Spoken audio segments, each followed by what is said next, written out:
Why did Kamala Harris choose a person who has lied about their military service? I think that is a serious lapse in judgment, and I don't want to hear from a campaign spokesperson of Kamala Harris. I want to hear Kamala Harris herself address what I just said.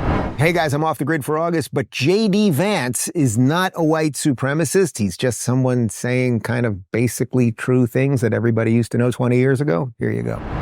And on the question of when he left the National Guard, he filed his election paperwork February 10th, 2005. That was a month before the National Guard even announced that it was possible that they would deploy to Iraq, and it ended up being 2 months. He retired 2 months before they actually got the paperwork. But on CNN last night, Dana, one of the people who was actually in charge of him said they knew they were going to deploy to Iraq in February of 2004, fall of 2004.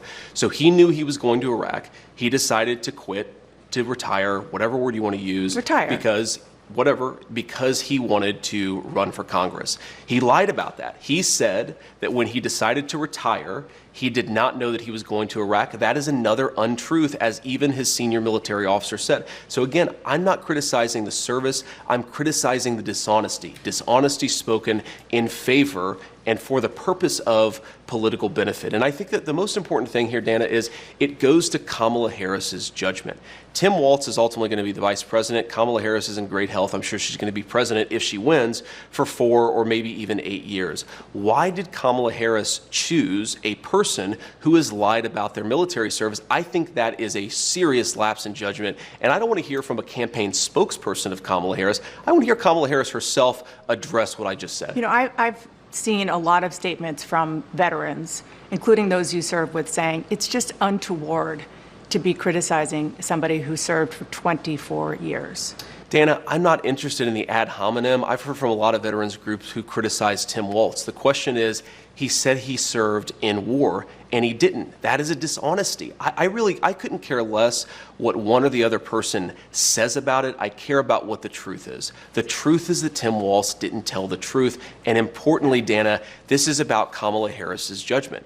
And I think that when you ask, why has Kamala Harris allowed the border to be wide open? Why has Kamala Harris supported policies that have promoted the increase in inflation? I think it goes to the heart of her judgment, and I think that that's what we should be talking about. One last question. Donald Trump didn't serve in the military.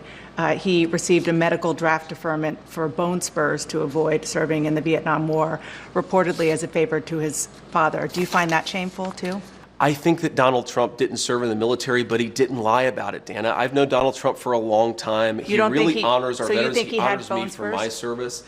Donald Trump didn't lie about serving in the military. He didn't say that he went to Vietnam when he didn't. This is the problem. I don't criticize anybody, whether they served our country or not. I think it's honorable to serve, but obviously a lot of people have reasons for not serving. I criticize somebody for embellishing their record, for lying, saying, I went to war. Dana, do you think that it's a problem that he said, I went to war, but he didn't actually? That seems to be a problem to me. Well, they've corrected that. Let's move on to... They've corrected it by admitting that he lied. Let's move on to another important issue to vote on. What's with all the bird flu chatter over the last couple of weeks? First off, do birds actually get the flu? Seems like people playing Scrabble just combined 2 words and said, let's use this. But real talk, something is unfolding. I've seen about 15 different headlines recently. Luckily, the wellness company has your back. Their Contagion Emergency Kit has a variety of medicines to treat respiratory illnesses, all of which you would need to be in a hospital to get.